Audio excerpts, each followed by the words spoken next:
ਥੋੜਾ ਜਿਹਾ ਮੈਨੂੰ ਦਿਖਾ ਦਿਓ ਨਾ ਕਿਸ ਤਰ੍ਹਾਂ ਭੜੋਲਾ ਹੈਗਾ। ਮੈਂ ਤੇ ਭੜੋਲਾ ਲੋਹੇ ਦਾ ਵੇਖਿਆ, ਜ਼ਰਾ ਦੇਖਣਾ ਦੋਸਤੋ। ਅੱਛਾ, ਇਹ ਕਿੰਜ ਇਸਤੇਮਾਲ ਕਰਦੇ ਹਨ? ਇਹ ਤਾਲਾ ਲੱਗਾ ਜਣਾ, ਹੁਣ ਨਹੀਂ ਤੁਹਾਨੂੰ ਖੋਲ ਕੇ ਵਿਖਾਉਂਦੇ। ਚਲੋ ਕੋਈ ਨਹੀਂ। ਤੇ ਇਹ ਮਤਲਬ ਖੋਲ ਕੇ ਵਿਖਾਉਂਦੇ, ਇਹ ਮਤਲਬ ਧੱਕ ਤੇ ਲੱਥ ਜਾਣੇ ਨੇ ਦਾਣੇ ਵਿੱਚ, ਇਹ ਸਾਰਾ ਭੜੋਲਾ ਹੀ ਜੇ। ਅੱਛਾ, ਇਹ ਥੱਲੇ ਤੇ ਦਾਣੇ ਕੱਢਣੇ ਹੋਣ ਤੇ ਦਾਣੇ ਕੱਢਣੇ ਹੋਣ ਤੇ ਇਹ ਲੱਗੀ ਤਾਕੀ, ਇਹ ਉਹਨਾਂ ਹੀ ਲਾਈ ਜੇ। ਵਾਹ ਜੀ ਵਾਹ ਦੋਸਤੋ, ਇਹ ਦੇਖੋ ਤੁਸੀਂ ਭੜੋਲਾ ਤੇ ਵੇਖਿਆ ਉਹਨਾਂ ਨਾ ਜਿਸਤੀ ਜਾਂ ਜਿਸ ਤਰ੍ਹਾਂ ਦੇ, ਤੇ ਇਹ ਪੂਰਾ ਕਮਰਾ ਭੜੋਲਾ ਹੈਗਾ। ਇੱਥੋਂ ਦੀ ਚਾਚੀ ਉਹਨਾਂ ਦੱਸਿਆ ਕਿ ਦਾਣੇ ਪਾਈ ਦੇ ਨੇ ਤੇ ਇੱਥੋਂ ਦੀ ਚੁੱਕ ਕੇ ਤੇ ਭੜੋਲੇ ਤੋਂ ਦਾਣੇ ਕੱਢੀ ਦੇ ਨੇ। ਵਾਹ ਜੀ ਵਾਹ।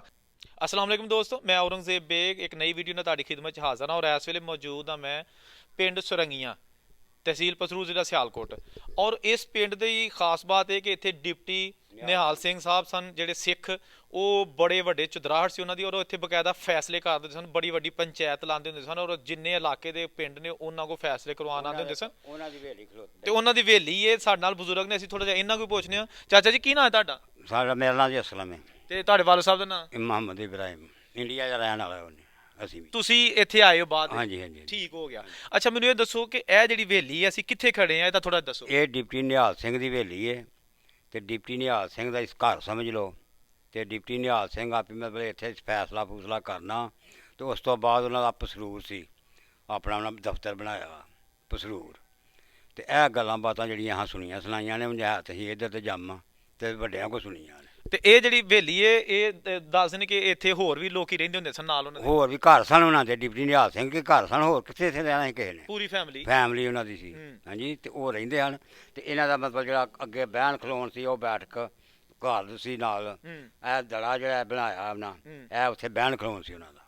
ਤੇ ਇਹ ਜਿਹੜੇ ਅਸਲ ਹਾਲਤ ਵਿੱਚ ਅੱਜ ਵੀ ਮੌਜੂਦ ਹੈ ਕਿ ਇਹਨੂੰ ਛੇੜਿਆ ਜਾਂ ਬਿਲਕੁਲ ਜੋ ਬਣਿਆ? ਇਹ ਜੋ ਕੁਝ ਇਹ ਬਣਿਆ ਜੇ ਵੇਖ ਲਓ, ਬਣਿਆ ਹੈ ਪੁਰਾਣਾ ਹੀ ਪੁਰਾਣਾ ਹੀ ਬਣਿਆ ਸਾਰਾ। ਅੱਛਾ ਅੱਛਾ, ਉਹ ਨਿੱਕੀਆਂ ਇੱਟਾਂ ਦੇ ਮਕਾਨ ਜਿਹੜੇ ਨੇ ਉਹ ਵੀ ਬਣੇ ਨੇ। ਅੱਛਾ, ਇਹ ਵੀ ਬਣੇ, ਇਹ ਵੀ ਪਿਛਲੇ ਪੁਰਾਣੇ ਨੇ। ਇਹ ਉਹਨਾਂ ਦੇ ਭੜੋਲੇ ਨੇ। ਹਾਂਜੀ, ਆ ਜਿਹੜਾ ਦਰਵਾਜ਼ਾ ਲੱਗਿਆ ਕੰਧ ਦੇ ਵਿੱਚ, ਅੱਛਾ, ਇਹ ਉਹਨਾਂ ਦਾ ਭੜੋਲਾ ਦਾਣੇ ਪਾਉਣ ਵਾਲਾ। ਇਹ ਹੈ ਹੀ ਏਡਾ ਭੜੋਲਾ? ਭੜੋਲਾ ਥੋੜਾ ਜਿਹਾ ਮੈਨੂੰ ਦਿਖਾ ਦਿਓ ਨਾ ਕਿਸ ਤਰ੍ਹਾਂ ਭੜੋਲਾ ਹੈਗਾ। ਮੈਂ ਤੇ ਭੜੋਲਾ ਲੋਹੇ ਦਾ ਵੇਖਿਆ, ਜ਼ਰਾ ਦੇਖਣਾ ਦੋਸਤੋ। ਅੱਛਾ, ਇਹ ਕਿੰਜ ਇਸਤੇਮਾਲ ਕਰਦੇ ਹਨ? ਇਹ ਤਾਲਾ ਲੱਗਾ ਜਣਾ, ਹੁਣ ਨਹੀਂ ਤੁਹਾਨੂੰ ਖੋਲ ਕੇ ਵਿਖਾਉਂਦੇ। ਚਲੋ ਕੋਈ ਨਹੀਂ। ਤੇ ਇਹ ਮਤਲਬ ਖੋਲ ਕੇ ਵਿਖਾਉਂਦੇ, ਇਹ ਮਤਲਬ ਧੱਕ ਤੇ ਲੱਥ ਜਾਣੇ ਨੇ ਦਾਣੇ ਵਿੱਚ, ਇਹ ਸਾਰਾ ਭੜੋਲਾ ਹੀ ਜੇ। ਅੱਛਾ, ਇਹ ਥੱਲੇ ਦਾਣੇ ਕੱਢਣੇ ਹੋਣ ਤੇ ਦਾਣੇ ਕੱਢਣੇ ਹੋਣ ਤੇ ਇਹ ਲੱਗੀ ਤਾਕੀ, ਇਹ ਉਹਨਾਂ ਹੀ ਲਾਈ ਜੇ। ਵਾਹ ਜੀ ਵਾਹ ਦੋਸਤੋ, ਇਹ ਦੇਖੋ ਤੁਸੀਂ ਭੜੋਲਾ ਤੇ ਵੇਖਿਆ ਉਹਨਾਂ ਨਾ ਜਿਸਤੀ ਜਾਂ ਜਿਸ ਤਰ੍ਹਾਂ ਦੇ, ਤੇ ਇਹ ਪੂਰਾ ਕਮਰਾ ਭੜੋਲਾ ਹੈਗਾ। ਇੱਥੋਂ ਦੀ ਚਾਚੀ ਉਹਨਾਂ ਦੱਸਿਆ ਕਿ ਦਾਣੇ ਪਾਈ ਦੇ ਨੇ ਤੇ ਇੱਥੋਂ ਦੀ ਚੁੱਕ ਕੇ ਤੇ ਭੜੋਲੇ ਤੋਂ ਦਾਣੇ ਕੱਢੀ ਦੇ ਨੇ। ਵਾਹ ਜੀ ਵਾਹ। ਤੇ ਇਹ ਚਾਚਾ ਜੀ ਪੁਰਾਣਾ ਹੀ? ਪੁਰਾਣਾ ਹੀ। ਅੱਜ ਕੱਲ ਤੇ ਨਹੀਂ ਪਾਉਂਦੇ? ਨਾ, ਇਹ ਸਾਰਾ ਪਿਛਲਾ ਸਭ ਦਾ ਸਾਰਾ ਪੁਰਾਣਾ ਹੀ ਹੈ। ਅੱਛਾ, ਹਾਂਜੀ ਹਾਂਜੀ, ਇਹ ਪੁਰਾਣਾ ਹੀ ਸਭ ਕੁਝ। ਬਿਲਕੁਲ ਠੀਕ ਹੈ। ਨਵਾਂ ਇੱਥੇ ਕੋਈ ਨਹੀਂ ਬਣਾਇਆ। ਤੇ ਤੁਸੀਂ ਕਿੱਥੋਂ ਆਏ ਸੋ? ਅਸੀਂ ਆਏ ਜੇ ਹਿੰਦੁਸਤਾਨੋਂ। ਨਹੀਂ, ਮੇਰਾ ਮਤਲਬ ਕਿਹੜਾ ਇੱਥੇ ਜ਼ਿਲ੍ਹਾ? ਪਿੰਡ ਸਾਡੇ ਬਾਲ ਸਾਹਿਬ ਨੇ, ਸਾਡੇ ਜ਼ਿਲ੍ਹਾ ਗੁਰਦਾਸਪੁਰ ਸੀ, ਪਿੰਡ ਔਲ ਖਾਂ ਸੀ। ਔਲ ਖਾਂ ਪਿੰਡ? ਹਾਂਜੀ। ਤਹਿਸੀਲ ਕੋਈ ਯਾਦ ਇਹਦੀ? ਤਹਿਸੀਲ ਦਾ ਨਹੀਂ ਮੈਨੂੰ ਵੀ ਪਤਾ। ਅੱਛਾ ਠੀਕ ਹੈ। ਨਾਜ਼ਰੀਨ, ਇਹ ਸਾਡੇ ਬਜ਼ੁਰਗ ਸੇ ਨਾ ਦੱਸਿਆ ਸਾਨੂੰ ਥੋੜਾ ਜਿਹਾ ਕਿ ਇਹ ਦੇਖੋ ਕਿੱਡੀ ਨਵੀਂ ਚੀਜ਼ ਹੈ ਕਿ ਭੜੋਲਾ। ਵਾਹ ਜੀ ਵਾਹ। ਇਹ ਦਾਣਿਆਂ ਵਾਲਾ ਭੜੋਲਾ ਹੈਗਾ, ਜਿਹੜਾ ਅੱਜ ਕੱਲ ਜਿਹੜਾ ਨਾ ਬਹੁਤ, ਇਹ ਮੈਂ ਤੇ ਪਹਿਲੀ ਦਫਾ ਦੇਖਿਆ। ਔਰ ਓਰੀਜਨਲ ਪਿਆ ਦਾ, ਜਿਸ ਤਰ੍ਹਾਂ ਕਿ ਤੁਸੀਂ ਆ ਦੇਖ ਸਕਦੇ ਹੋ ਕਮਰੇ। ਇਹ ਵੇਖੋ ਤੁਸੀਂ, ਕੀ ਬਾਤ ਹੈ। ਉਹ ਉੱਥੋਂ ਦੀ ਪੈ ਜਾਣ। ਅੱਛਾ, ਇਹ ਦਰਵਾਜ਼ਾ ਬੰਦ ਹੋ ਗਿਆ। ਹਾਂਜੀ, ਇਹਨੂੰ ਉਹਨਾਂ ਨੇ ਲਿਪ ਛੱਡਣਾ ਹੈ। ਅੱਛਾ, ਮਿੱਟੀ ਨਾਲ। ਅੱਛਾ, ਉਹਨਾਂ ਇੱਥੋਂ ਦੀ ਦਾਣੇ ਕੱਢਣੇ, ਇੱਥੋਂ ਦੀ ਇਹ ਜਿਹਾ ਰਸਤਾ। ਵਾਹ ਜੀ ਵਾਹ, ਵਾਹ ਜੀ ਵਾਹ, ਕੀ ਬਾਤ ਹੈ। ਇਹ ਸਾਰਾ ਮਿੱਟੀ ਦਾ ਭੜੋਲਾ ਜੇ। ਦੇਖੋ ਜਨਾਬ, ਮਿੱਟੀ ਦਾ ਭੜੋਲਾ ਸਾਰਾ ਤੁਹਾਡੇ ਸਾਹਮਣੇ ਨਜ਼ਰ ਆ ਰਿਹਾ। ਉਹਨਾਂ ਦਾ ਬਣਿਆ, ਉਹਨਾਂ ਦੇ ਹੱਥਾਂ ਦਾ। ਤੇ ਚਾਚਾ ਜੀ, ਆ ਜਿਹੜੀ ਮਿੱਟੀ ਹੈ, ਇਹ ਉਦੋਂ ਦੀ ਲੱਗੀ ਹੈ? ਇਹ ਉਦੋਂ ਦੀ ਲੱਗੀ, ਇੱਥੇ ਹੋਰ ਕਿਹਨੇ ਲਾਣੀ ਜੇ, ਲਾਂਦੇ ਤੇ ਢੱਟ ਜਾਣਾ ਇਹ। ਵਾਹ ਜੀ ਵਾਹ। ਤੁਸੀਂ ਯਾਰ ਨਾਜ਼ਰੀਨ ਦੇਖੋ ਕਿ ਇਹ ਇੱਟਾਂ ਮਿੱਟੀ ਦੀਆਂ ਲੱਗੀਆਂ ਨੇ, ਦੇਖੋ ਵਿੱਚ। ਹਾਂਜੀ ਹਾਂਜੀ, ਉਹਨੇ ਲਾਈਆਂ।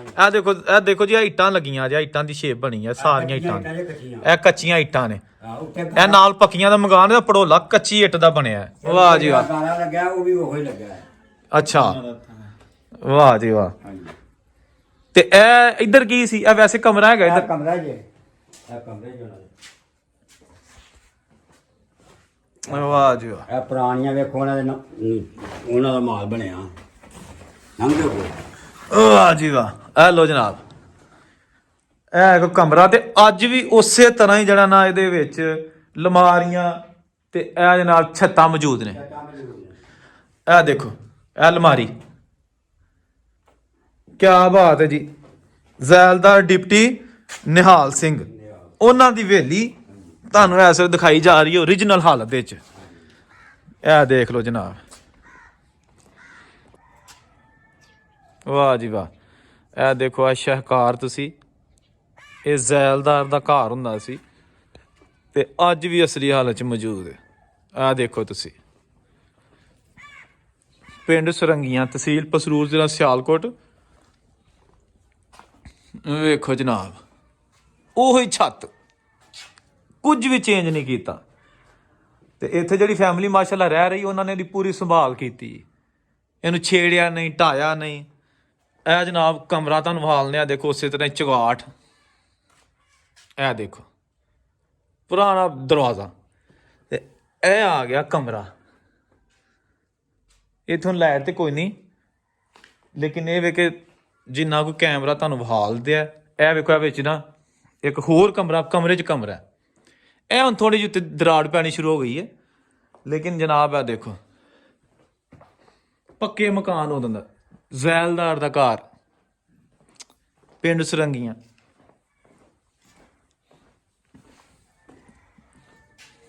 ਵਾਹ ਜੀ ਵਾਹ। ਇਸ ਸਾਈਡ ਤੇ ਵੀ ਇਹ ਵੀ ਪੁਰਾਣਾ ਹੈਗਾ, ਇਹ ਖਿੜਕੀਆਂ।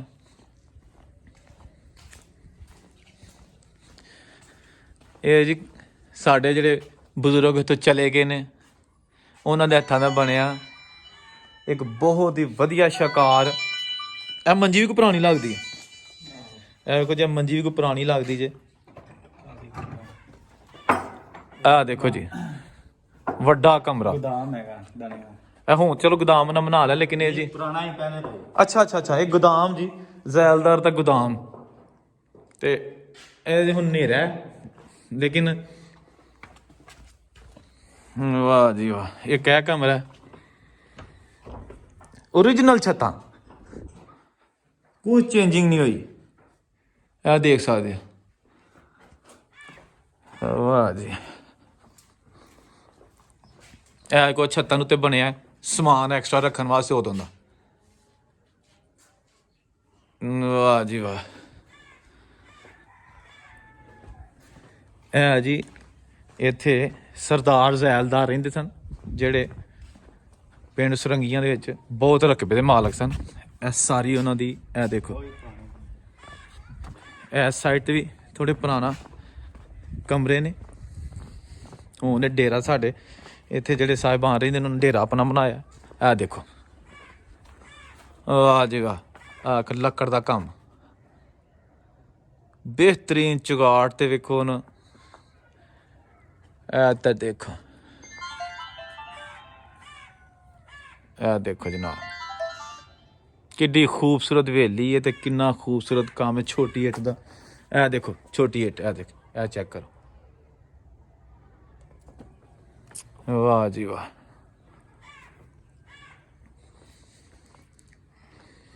ਇਹ ਜਨਾਬ ਬਿਹਤਰੀਨ ਕਿਸਮ ਦਾ ਤੁਹਾਨੂੰ ਇਹ ਸ਼ਾਹਕਾਰ ਵਿਖਾ ਲਿਆ। ਅੱਜ ਵੀ ਵੇਖੋ ਅਸਲੀ ਹਾਲਤ 'ਚ ਘਰ ਮੌਜੂਦ ਹੈ, ਔਰ ਬੜੀ ਹੀ ਸੰਭਾਲ ਦੇ ਨਾਲ ਜਿਹੜਾ ਨਾ ਉਹਨਾਂ ਨੇ ਹਲੇ ਇਹਦੇ ਤੇ ਕੋਈ ਤਾਮੀਰਾਤ ਨਹੀਂ ਕੀਤੀਆਂ। ਚੁਬਾਰਾ, ਵਾਹ ਜੀ ਵਾਹ।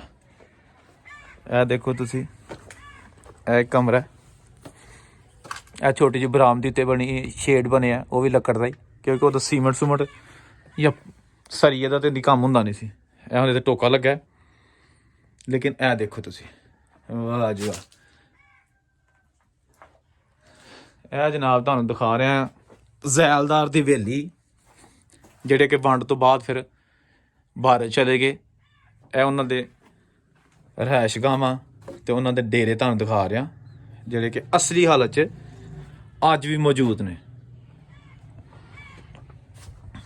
ਇਹ ਵੇਖੋ ਜਨਾਬ, ਤੇ ਇਹ ਜਨਾਬ ਇਹਦਾ ਮੇਨ ਦਰਵਾਜ਼ਾ ਬਾਹਰਲਾ, ਇਹ ਵੀ ਛੋਟੀ ਇੱਟ ਨਾਲ ਇਹ ਦੇਖੋ ਬਣਿਆ। ਤੁਸੀਂ ਅੰਦਾਜ਼ਾ ਲਾ ਸਕਦੇ ਹੋ ਕਿ ਕਿੰਨਾ ਕੁ ਪੁਰਾਣਾ ਕੰਮ ਹੈ। ਔਰ ਇਹ ਦੇਖੋ ਉਹੀ ਪੁਰਾਣੀਆਂ ਛੱਤਾਂ, ਤੇ ਇਹ ਜਨਾਬ ਹਵੇਲੀ ਦਾ ਤੁਹਾਨੂੰ ਦਰਸ਼ਨ ਕਰਾਇਆ। ਕਿਆ ਬਾਤ ਹੈ। ਨੀਮਾ ਹੈ ਝੂਠਾ, ਨੀਮੇ ਨਹੀਂ ਸੱਚਾ ਹੋਣਾ, ਸੱਚਾ ਹੈ ਨਹੀਂ ਜੀ, ਨੀਮੇ ਨੂੰ ਸੱਜਿਆ ਕੀਤਾ। ਨੀਮਾ ਝੂਠਾ। ਲੋ ਜੀ ਦੋਸਤੋ ਤੇ ਵੀਰੋ, ਇਹ ਸੀ ਪਿੰਡ ਸੁਰੰਗੀਆਂ ਦੇ ਵਿੱਚ ਜ਼ੈਲਦਾਰ ਡਿਪਟੀ ਨਿਹਾਲ ਸਿੰਘ ਦੀ ਜਿਹੜੀ ਰਿਹਾਇਸ਼ ਹੈ ਉਹਦੇ ਹਵਾਲੇ ਨਾਲ ਤੁਹਾਨੂੰ ਵੀਡੀਓ ਦਿਖਾਈਏ, ਔਰ ਉਮੀਦ ਹੈ ਤੁਹਾਨੂੰ ਵੀਡੀਓ ਅੱਛੀ ਲੱਗੀ ਹੋਏਗੀ। ਔਰੰਗਜ਼ੇਬ ਨੂੰ ਇਜਾਜ਼ਤ ਦਿਓ, ਰੱਬ ਰਾਖਾ।